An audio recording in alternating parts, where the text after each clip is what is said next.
Welcome to this IUN garden session, Urban Gardening. I'm Leslie Kaiser, Program Coordinator for CURE and today's moderator. The presenter for this session is Rebecca Koetz. Rebecca is the Urban Agriculture Educator in Lake County. She focuses on food systems work, food justice, beginning farmers, urban agriculture, sustainable agriculture, youth, natural resources and gardening, community gardens, and master gardeners. Rebecca, thanks for joining us. Thank you so much for having me and for that introduction. I'm excited to talk a bit about what I spend a lot of time focusing on, which is urban agriculture and urban gardening. So here's my contact information for anybody who would like to reach out, any questions related to farming, gardening, nature, natural resources, yards, trees, feel free to reach out. So today, for the sake of this presentation, we're going to talk a bit about crop planning in the context of vegetables. We're also going to talk about some intensive growing practices, building healthy soil, and then moving kind of into less vegetables, more ornamentals in urban gardening. We're going to talk about right plant, right place, some common problems. And again, mostly in the context of vegetables at the beginning and moving into ornamentals like trees and shrubs towards the end. Why is urban gardening unique? Why is this presentation needed? What are the differences? So someone who's in an urban area is going to have different opportunities and challenges than someone in a more rural area when gardening. Some considerations, particularly if you're doing work in underserved communities and doing things like community gardens or farmers markets, CSAs, things like that, you might consider food access, food justice, and learn about those things and how they relate to your operation, your growing.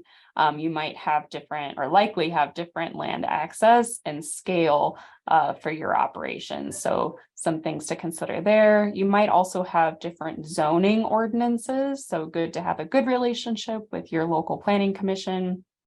And your soil health and your soil type will be different than someone in a more rural area. Your crop productivity is going to look a little different. It can be with intensive growing practices right on par with a rural garden, but you just might have to shape things a little differently and utilize some of these techniques we're going to talk about today. Your soil safety might be something to consider based on your site history, what was on your site or near your site historically, laundromats, dry cleaners, gas stations, factories, and different kinds of industry, things to look out for, and potential contamination and risk related to those things.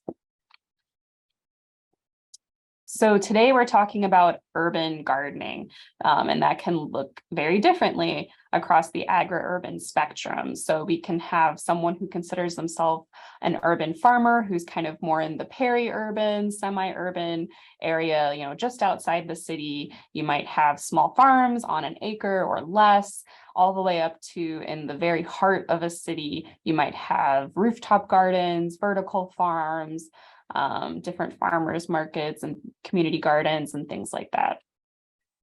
So getting into crop planning. So when you crop plan, you're essentially creating a plan, a map, a design to get the most out of your vegetable growing.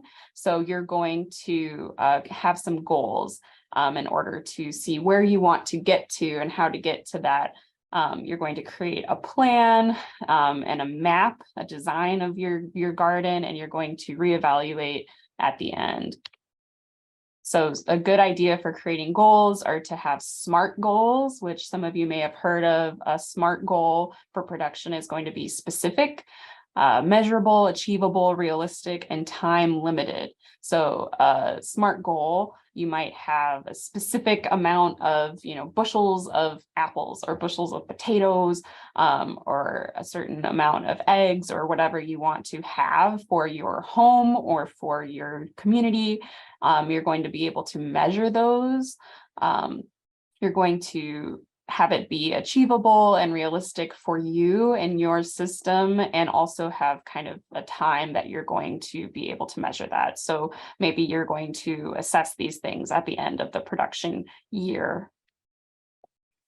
When you're creating a crop plan, you're going to be looking for things like days to maturity, when to plant those plants, plant spacing needs, hybrid versus open pollinated, otherwise known as heirloom varieties, disease resistance needs, and other different characteristics, flavor. Can I find it in a grocery store, or is it something new? What are the needs in your area? What is your grow zone? For our area, we're kind of in that 5B grow zone. So you don't want to buy anything that's going to be a higher number than that. You can go lower, you can go, something that's going to go colder, something that's like a 3 or a 4, but you don't want to buy something that's like a 7. And knowing what diseases to be aware of and what pests to be aware of in your area can help you make some decisions for purchasing your varieties and what diseases and pests to look out for. So you can reach out to your local extension educator or a more experienced gardener to learn about that. And there are different varieties that mature, within the same species at different times. So there are pumpkins that are ready earlier, maybe they are pie pumpkins versus jack-o'-lantern pumpkins. There might be certain varieties of tomatoes that are ready earlier than others. Maybe you're going to do more of like a cherry tomato than a big, what am I thinking? Like a big boy, like beefsteak type of tomato. So you kind of can have some of those ideas before selecting your plants. So then also you're going to consider your frost freeze dates. Being up here in northern Indiana, we definitely have a smaller grow window unless you're using some practices to extend your grow season, such as greenhouses or cold frames or high tunnels, low tunnels, things like that, or also starting seeds indoors or winter sowing, which I know Dolly Foster has a presentation through this series that you can check out for winter sowing. All those things will help you extend the grow season when we have such a short window to look at for growing outdoors. Yeah, and you can also choose varieties for heat and cold tolerance. So we do definitely get some hot summers and we'll see a lot of bolting with different greens unless you get varieties that are slower to bolt. So those are some things that we're researching and some things you can look for when selecting your varieties. And definitely keep records so you know from year to year what changes to make. For crop spacing, there's not necessarily a rule for each crop. It's going to depend on that variety. So definitely do your research there and factor in irrigation and weeding and the size of your beds. And we're going to talk a little bit about some of those intensive practices, and also know that we want to get the most out of our system, but realistically, some plants do need some airflow to prevent the spread of disease. So you don't want it to be a completely packed system. This is just an example of a crop plan using like an Excel sheet, but maybe we don't all work in spreadsheets. Maybe we, pen and paper, pencil and paper, or your note app, or there's lots of softwares and phone apps that you can use as well. But having something on, something visual for you to see what your plans are, at least for 2 years, preferably even more, 4 or 5 years. So you're going to consider the size of your bed, your size of your tools and machinery. So a lot of raised beds are often like 4 feet wide by 8 feet or 16 feet long. But if you're factoring in common small farm tools, which would be really useful in a larger garden scale, they're often 30 inches wide. So something like a broad fork or a tilther or a greens harvester are often going to be 30 inches wide. Not always, so definitely do your research and see what you have in your toolkit. But you want to design your beds to use your tools to fit your tools the best. And yeah, just considering what are your options. Making sure to label your beds. That's definitely key. I know Dolly talks about using like a garden marker that's not going to fade over time in the sun. Factor in your cover crops, which we'll talk a little bit about for soil health, keeping some roots in the ground at all times and finding ways to add nutrients back into your system and have a closed loop system. Plan for crop rotation, we'll talk about, and consider your plant families, pests and diseases, irrigation, when you're going to harvest, what your goals are for your quantity, your yield, your soil health, and just how you're grouping your plants together. So crop rotation, we typically think of crop rotation with corn and soy, but you can do crop rotation for vegetables and at the garden level, at the garden scale. So you're going to group by plant families a lot of times, but you can also group by grow season, spring, summer, fall. But if you group by plant family, a lot of plant families will have plants within the same family will be susceptible to the same kinds of diseases and pests, and have the same kind of nutrient uptake. So for example, like brassicas and nightshades are really heavy nitrogen feeders. So you're going to want to rotate them with something like a legume, beans and peas, that are going to add nitrogen to the soil. And if you're rotating based on plant family for pest and disease management, you're just making sure that they're not inoculating themselves with those disease year after year. You're breaking that cycle. Yeah, so most crops benefit from 3 to 4 years between the same family being in the same spot. But even if you're just able to go back and forth for 2 years, just alternating years, that's really great. And alternating a heavy feeder with a lighter feeder. So heavier feeders are things like our brassicas or solanaceae, which are also known as nightshades, our cucurbits, so cucumbers, squash, pumpkins, and our alliums, so like our onions and garlic. And then the light feeders are things like our root crops and our legumes like the beans and peas that actually add nutrients to the soil. And there are also other plants that are kind of less known or like more native crops or cover crops that also add different nutrients to the soil that are bioaccumulators or dynamic accumulators that will bring micronutrients up from the soil and make them more available to the plants. This is an example of a crop rotation. So they're grouped by year. So the top left, we have year 1, spring, we'll have some, leafy greens and radishes. They have a really short like seed to harvest range. So then we'll have a summer crop as well, cucumbers, zucchini, and beans, which are going to add nutrients to that soil. And they also mature pretty quickly. So then we can also plant a cover crop for the fall. So a lot of times these cover crops need to be planted by like mid-August. So knowing when you have to plant your cover crop is valuable. And oats and field peas are common for a winter kill cover crop. So they're going to die over winter, and then you don't need to actually do anything to get rid of them. You can incorporate them into your system, adding organic matter, and those field peas are also going to add nitrogen. And then in the next year, you're not going to have a spring crop because you have roots in the ground already. You could if you wanted to, but you don't have to. And then you can have a summer crop, which we have these nightshades, which are heavy feeders in year 2. So you're going to benefit from the nitrogen and organic matter that was added the year previously, and so on. Some intensive growing techniques. One example would be succession planting. So this is an example from Johnny Seeds. So you'll see each crop has several different plantings. So you have like 9 plantings of the same crop, and you're doing like 1 planting every 10 days or so. So maybe for you, it's like, you're planting 1 row a week of arugula or spinach or whatever you're wanting to grow. And so you could do, a row or maybe a different bed. And so you're planting something each week. So then you're get that staggered harvest. So you're always going to have something to harvest throughout the season. So that's succession planting. Alternatively, double cropping is planting a crop once another crop is done. So if you have a spring crop and then you harvest that, you plant a summer crop, you harvest that, you plant a fall crop, and so on.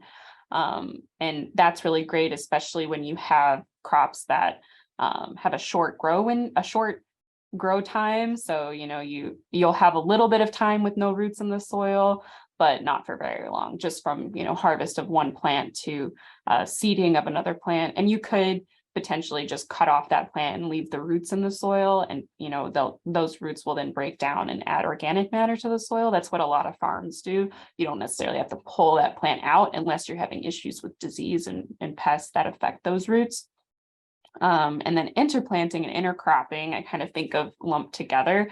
You're planting 2 different kinds of plants side by side or in the same row. So interplanting, you're planting a fast and slow growing crop side by side. So then when your fast growing crop finishes, like your leafy greens and your radishes, you harvest that. And then by the time those are harvested, your slower growing crop is able to spread out and take up that space once that fast crop is harvested. So like your Brussels sprouts and your broccoli and cabbage that take a little longer, need a bit more space. And then alternatively, intercropping, you're putting them in the same row. And then you're able to like harvest those fast growing crops and make room and naturally thin those slow growing crops. Like if you're planting radishes and carrots together. I also like to think of like interplanting. I might do a row of an above ground plant and a row of a below ground plant. And so then I'm able to let those plants spread out better. So maybe like leafy greens and radishes or leafy greens and carrots, something like that. Another way to get the most out of your system would be companion planting or guilds, which is a permaculture term. It's similar to companion planting. You're just utilizing different plants that benefit each other and really thrive being around each other, grown together. So a Three Sisters garden, this Three Sisters model was learned from indigenous peoples native to America, and they're still practiced today. So the Three Sisters garden, you have corn, which provides a stalk for beans to grow up, but corn is a heavy nitrogen feeder, and beans fix nitrogen in the atmosphere, bring it to the soil. So then the beans and corn are working together. And then you also usually have squash or cucumbers or pumpkins vining down on the ground and closing out the soil surface kind of as mulch. And keeping the weeds from germinating. And then in this situation, they also add sunflowers to attract pollinators. Another example of a guild in permaculture, you have a focus plant. So in this example, it's a cherry tree. And you're going to add garlic chives or something like an herb that's going to deter pests, but also you could harvest and eat those chives. And then you can also add a dynamic accumulator like comfrey, that's going to harvest micronutrients from deep in the soil, bring it up in their leaves, and then you can chop those leaves up and just leave them on the surface or mix them into the top layer of the soil and make those micronutrients more available to your focus plant, your cherry tree. So they all benefit each other. Another intensive growing practice would be square foot gardening. So we often think of gardening in rows, but you can actually get more out of your space sometimes with square foot gardening. So these are just some examples. Each of these little blocks is a square foot, and seeing like how much space each of these plants needs to take up. So you can get quite a few onions. You can see these little yellow circles. You can get quite a few of those in a square foot. You can also see you can get quite a few radishes and beets in a square foot, and it just really makes the most out of your system. And then they also have some companion plants. A lot of herbs are a great companion plant for attracting beneficial insects and repelling pest insects. So they have like mint, lemon balm, parsley, and lavender. Now we're transitioning into soil health. So soil health is important everywhere, but particularly in urban areas where we have a lot of poor soil due to construction, and soil is taken out for construction and then it's put back, and usually it's like upside down and or mixed together, and a lot of the nutrients are gone or the organic matter isn't there anymore. So we can think of really building up our soil. Soil is a renewable resource. We can build that soil by maximizing continuous living roots through things like cover crops, perennial crops. We can minimize disturbance by using no-till and reduced-till practices. We can maximize soil cover by using mulching, cover crops, and we can maximize biodiversity just by having a diverse cropping. So you can see these no-till, low-till options, which are becoming more and more common in garden spaces. We used to think we have to till every year. And that might be true in the beginning when you're first getting started, if you have really compact soils that are really difficult to work with. But ideally, you transition from this system where you're tilling every year to maybe, tilling every other year, and then eventually maybe not tilling at all. and using things like cover crops and broad fork to have a closed loop system and minimize disturbance to that soil. When you are starting out on a new plot and you're wanting to kill weeds or kill turf and create your garden bed, you might do things like tarping in this top left picture, or sheet mulching with cardboard and compost or wood chips on top. And the cardboard benefit is that it will eventually break down and add to the soil, but also kill the weeds in the process. And then you can see this walk behind tractor, this BCS tractor that will till. And there are also lower till options using things like a tilther that only goes like a couple of inches in the soil versus like 6 to 8 inches in the soil with common tilling. It just depends on what your practice is and what your soil is. But ideally we minimize disturbance of the soil, and that will reduce your weed pressure as well. And we can break up the soil using things like cover crops, root crops, radishes are a good cover crop to help break up the soil. And you see in this picture in the bottom right, this person is using oats as their cover crop, and that is a really common winter kill cover crop. Those will die back and create kind of a green mulch or green manure. And then a broad fork is in the bottom right picture. And I know a few gardeners and farms that really just use they add compost sometimes they just use cover crops and broad fork, and that's all they do. Soil testing is helpful to understand what you're working with in terms of organic matter and your some of your major nutrients, your pH. So we do have soil test kits in the extension office that you can request to be mailed to you or come and pick up. These won't test for contaminants. So if you think based on your site history, if you had a building on the site that potentially had lead, or you live really near a factory, or you maybe just don't know the history, some common contaminants in our area to test for might be things like lead, or that's kind of the main one. I think chromium potentially, but knowing your site history will help you understand kind of what to test for. And there are other soil labs that I'd be happy to contact someone with that will test for those, including IUPUI in Indianapolis will test for lead for free. So I'm happy to connect people with those resources. A lot of our local gardens will add compost every year. Compost is great. It really helps build up organic matter and life in the soil. So that soil life, the worms, the microbes and bacteria that are in there, that really make the life of the soil and make our systems function how they're supposed to. But diversifying your compost, so not just your yard waste and your food waste, but also maybe some manure, and making sure that you're getting that heat treatment in the center of your pile. You're building your system in a way that it's heating up appropriately in the middle. And then also the timing of your application in the fall versus, during the grow season, and just being careful about those things will help you get the most out of your compost. And you might not have to even add compost every year. So doing a soil test will help you know, like, do I need to add compost, or maybe I can hold off?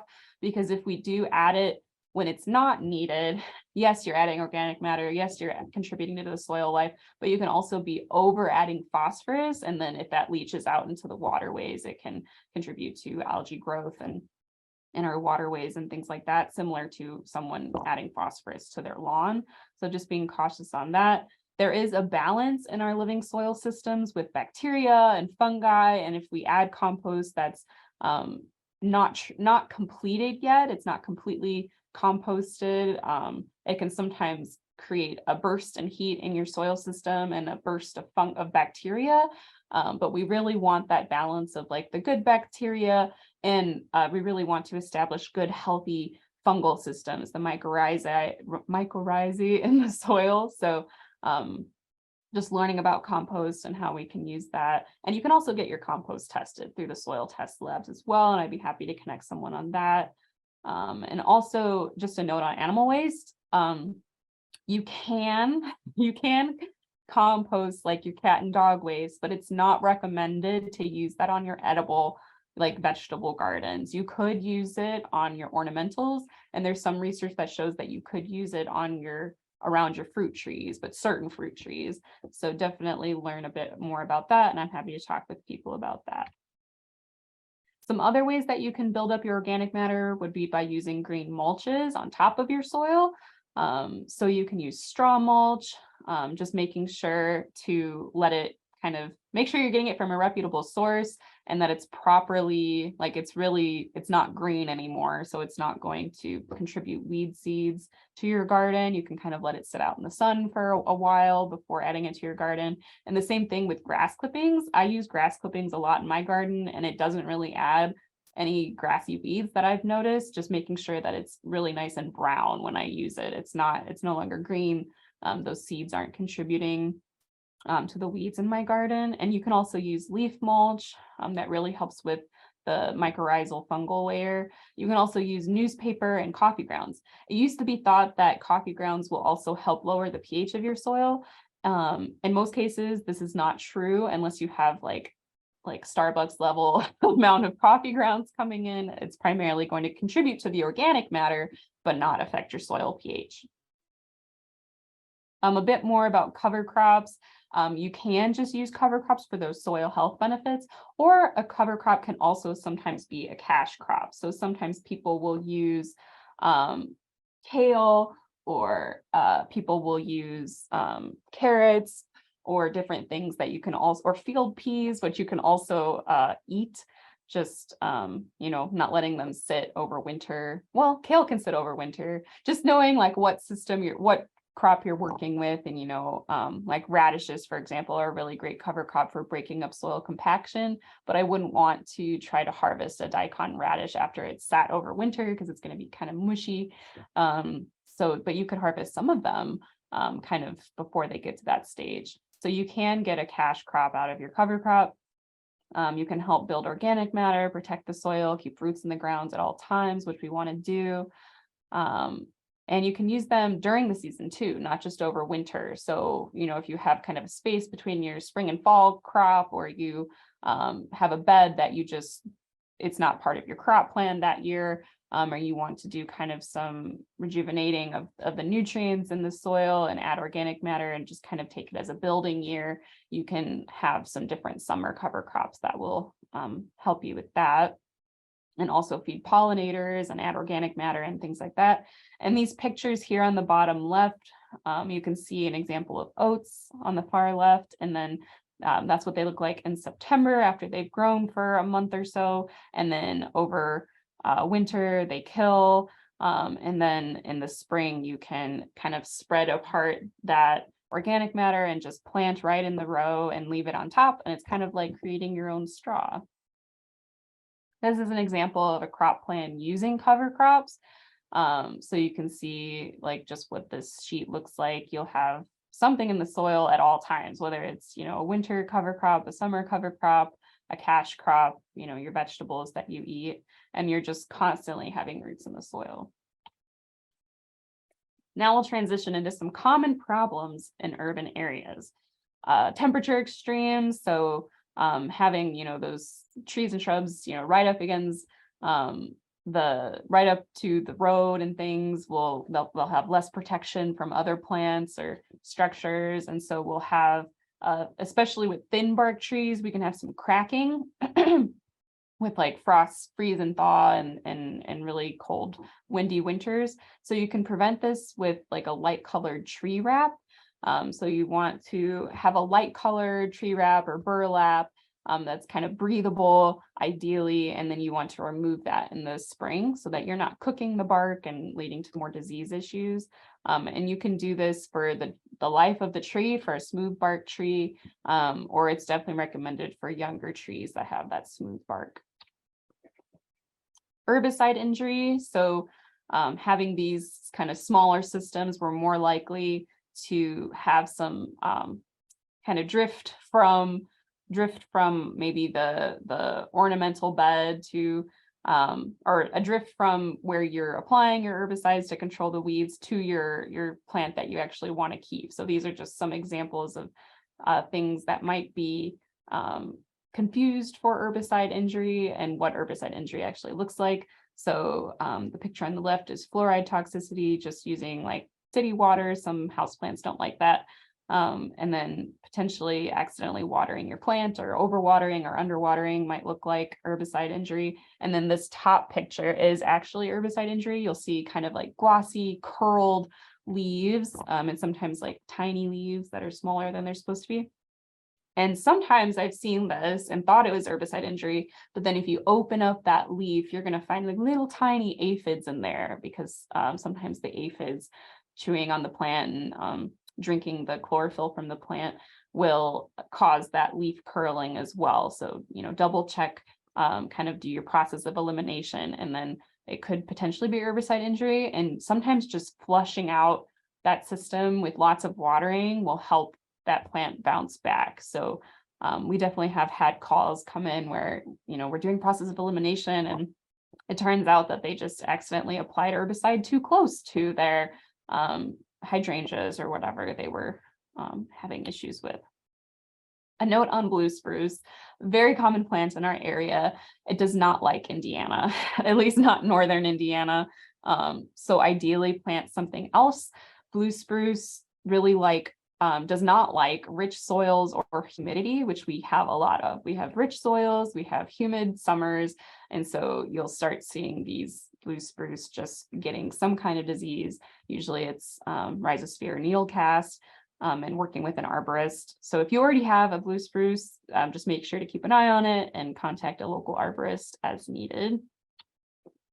Shrubs not flowering can be for a variety of reasons. Your flowering shrub might just be the wrong plant in the wrong place. Maybe it's too close to the house. Maybe it's not close enough to the house if it needs some protection, like a Japanese maple needs some protection. You might have nutrient issues, so soil tests will help with that.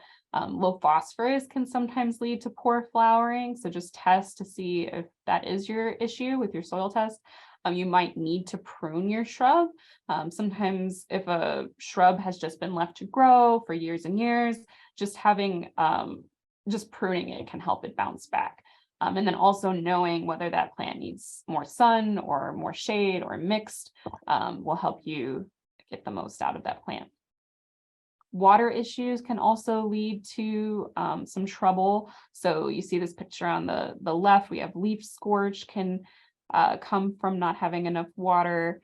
Also this picture in the middle left, plants being too close to the downspout can lead to root rot, or just knowing like where your water pools in your property. This bottom right picture you'll see there, it looks like there are some spruces along the road, but there's also kind of a drainage ditch maybe along the road, or just a low point in the property. So knowing what water issues look like can be, just plant decline, leaf scorch, curled leaves, discoloration. And you can always dig around that plant to look for that root rot. Healthy roots should be nice and white or cream colored and kind of succulent, and rotted roots are going to be brown and squishy, not nice and plump. I mentioned the hardiness zone. We're kind of in this 5B area, so don't get anything that's like 6 or 7 or larger. That's not going to do well here. Or treat it like an annual, only grow it in the summer. Also, when you're planting your trees and shrubs, understand where your utilities and power lines are, and know kind of NIPSCO has this great Right Tree, Right Place brochure. So it talks about like how far away from your house to plant certain trees. So small trees, you can plant them much closer to the house than your larger trees that should be planted more than 50 feet away from the house. And that will cause less problems down the line. Understanding tree roots. So we think of this kind of like tree of life image where the roots look just like the canopy, but that's just not the case. Most roots are actually within the top like 18 inches of soil. So when you are having to come in, oh, I don't have that picture, but if you are coming in with like sidewalk or a new driveway or construction, just know that that can impact your roots of your trees and shrubs as they spread out. And if you do have to apply amendments to the soil, like if you're applying fertilizer or compost and irrigation, you're going to apply that within that drip line, so right under that canopy. So that's circled here in the picture to the right, the drip line, that's where you're going to want to apply your amendments and your irrigation. And if you are having to relocate a plant, you're going to try not to cut into the drip line. So you can remove roots that are farther out from the drip line within, a certain amount, but trying not to remove roots you don't have to. These are some pictures of trees to avoid near homes for different reasons. So we have the American sycamore that just gets really huge and has the little spiky ball, kind of exploding seeds and huge leaves that will just mat the floor of your yard. We have sweet gum, similar, has the little spiky balls. Walnuts have the huge nuts that lawnmowers just don't do well with. Catalpa on the bottom left have the really huge bean pods that will mat your floor and also really large leaves. Weeping willow in the bottom left can dig its roots into your piping systems and into your house. Other willows, I've been informed this is not the case. So just doing your research there, but a weeping willow should not be too near your home or septic. And then silver maples, they grow really, really quickly and can have some structural issues. So keeping them away from the house. And some trees to avoid because they are invasive. The tree of heaven in the top left can grow pretty much anywhere, your sidewalks, your gutters. They grow really, really quickly and are really invasive. And they're a host plant for the spotted lanternfly, so we don't want them. The upper middle picture, the Callery pear, also known as the Bradford pear, really takes over. They have the pretty white flowers, but there are some alternatives to that we'll go over. The upper right picture, the white mulberry is invasive. It pops up everywhere in your yard, but the red mulberry is not invasive. The Norway maple, there's also a variety of the Norway maple. I think it's the King's maple, which is like the really beautiful purple maple, unfortunately is invasive. And then on the bottom left, we have we have burning bush, and then we have honeysuckle, and we have autumn olive, all invasive, and we can remove them and replace them with invasive alternatives. So SICM, State of Indiana Cooperative Invasive Management, has some really great resources for invasive alternatives. Purdue also has some cool resources. So Tree of Heaven looks very similar to the smooth sumac, but the smooth sumac actually provides beneficial habitat as opposed to Tree of Heaven that takes away from habitat for wildlife. And the Callery pear, some really beautiful alternatives for that, for people who like the beautiful white flowers. Hawthorn species and serviceberry will also give you edible fruit. And then alternative to Norway maple could be a sugar maple, which you can then also tap for sap and syrup. A common problem that we find that sometimes people aren't aware of is trees with multiple central leaders. Like in these pictures, you see kind of a younger plant on the left and a more mature plant on the right. When you have no clear central leader in your tree, then you come into structural issues. So ideally, from when you select your tree at your landscape nursery center, you're able to select a tree that has a strong central leader, not multiple leaders. Or you can do some pruning when the tree is younger, because eventually those leaders can break off or curl into each other and just create structural issues. Some common road and pavement construction related issues for urban areas, lawn strips or parkways that are, kind of the little green space between sidewalk and road, don't really provide a lot of soil space, growing space for roots. So I've heard some people say we're kind of putting trees in we're planting trees in their own casket. So they're not gonna get to full size, or if they do, they're gonna have to come down shortly after, or they're gonna create some issues with the sidewalk. So you see this like middle picture, silver maples, poplars, and willows are some examples of trees that have common root issues. Their roots really pop up out of the soil and are more likely to have these issues with sidewalks. If you do have to cut roots away from a tree for sidewalks, just making sure to do it frugally, only what's needed. The average lawn strip should be 6 by 100 feet for a large tree. So they need about 1,000 cubic feet of soil for their root growth. And then salt damage can be an issue. The picture on the right is some salt damage. It looks like maybe this is even on like a campus where someone salted the sidewalk, and then those U's are suffering from it. So you can see that kind of brown, like necrotic tissue where they had some salt issues. And you can also find some plants. There are some plants that are more tolerant of salt. Some other common issues we find, just tree dieback, which is really general term to say that that tree is slowly dying. So you can have some mechanical damage, winter damage we talked about, plants that are planted too deeply, girdling, and disease. So this picture on the top left is, what we see when we just look at the tree is half the canopy is dead. Why is that? Then if we zoom in the top middle picture, we see that there's a lot of mechanical damage, and this has been there for a while. The tree's already kind of calloused and scar tissued over, but maybe it's, maybe that tree was struck by lightning, or maybe it was hit by a weed whacker or a lawnmower when it was much younger. And eventually that Cambium tissue, you can think of it as like a straw. It's kind of pinched.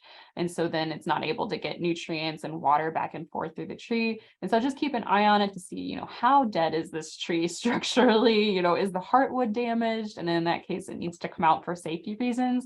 Or trees can kind of still survive as long as it's not harmed at a structural level. They can still survive with some damage like that.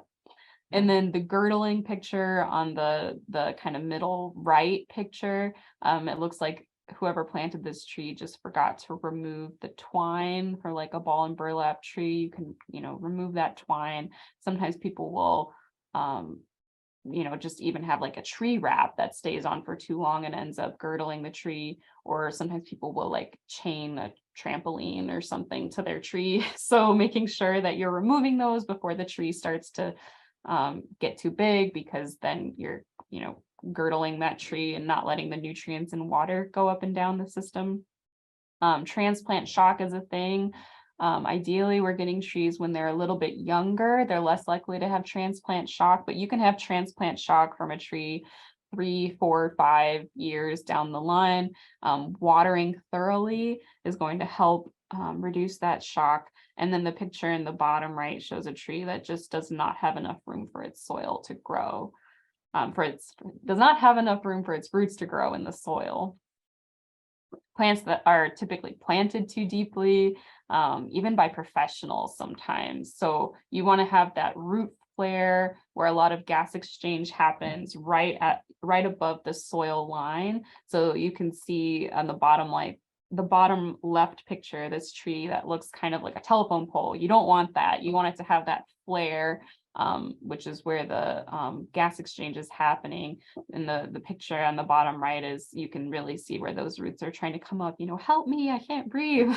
So they're trying to come up, but this tree should have been planted much higher in the soil level. Volcano mulching is a really common issue. People putting their mulch way up on the tree. Again, it reduces gas exchange and can also lead to pest issues like voles. So the picture on the right is like an ideal planting, and you don't always need to stake your tree. This picture just has staking. And then with that, I'll also leave you with some programs that we have coming up. We have the Grass to Garden course on the right, the picture, and a QR code. You can go to register for that. It's centered around community gardens. It's targeting community gardens because it has some growing information, but it also has some community-based information. But anybody looking for gardening educational programs could also attend. It's going to be Monday evenings in May at Gabus Arboretum. And then the picture on the left is we have an urban farming internship happening.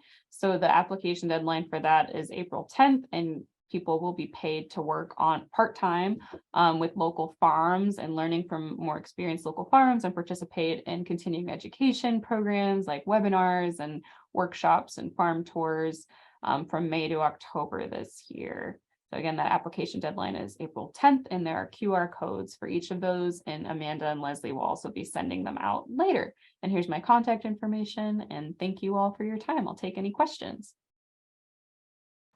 Hi, Rebecca. One of our participants has a question about container gardening. She has been growing cherry tomatoes in the same pots on her patio for the past 2 summers, and she wants to know if she needs to change the soil in those containers. Great question. Yeah, for container soil, replacing that soil or adding nutrients is going to be key, because you can think of those nutrients as being taken up by the plant, and there is a finite amount in there. So either replacing the soil or adding nutrients to it. Yeah, Which is easiest? it's whatever works for you. So you can get fertilizers, you can add compost, or you can just add new potting mix. Thanks, Rebecca. Another participant has several fruit trees, and last summer her apple trees had black dots on them, and there were also worms inside. She wants to know what she can do this year to prevent that from happening again. Mm. Yeah, so there are some insecticides that you can use if it is like a pest issue, which it sounds like. When you first said black dots, I was thinking maybe a fungal issue, and you can totally send me pictures to that email, or if you reach out, I have like a work cell phone number that people can text me pictures if that's easier. I can also do a site visit later in the year when you are having issues, but you can find, like at your local lawn and garden center, different products that you can use to take care of those pest and disease issues that you're dealing with. But being able to identify what the problem is important first. And another good way to reduce disease from like reinfecting itself year to year is to remove the leaves at the end of the year. So like, bagging those up instead of letting them sit under the tree, and just using good sanitizing practices, like cleaning your tools. Like if you're doing pruning and things like that, you can clean them with a dilution of bleach or rubbing alcohol or hydrogen peroxide, something like that. Thank you for that information, Rebecca. And we have another pest-related question for you. What do you do when evergreens start having bagworms? Yeah. So bagworms, you can remove if it's kind of in the early stages and it's not too overtaken. You can remove the little cocoons and put them in like some soapy water. If it's at the point where the tree is, too tall for you to reach, or it's just overcome with bagworms, then there are some chemical options that you can apply. I think ideally you apply it when you're getting when those eggs start hatching, like in June. So I could send you some resources on that if you reach out. Here's another evergreen question.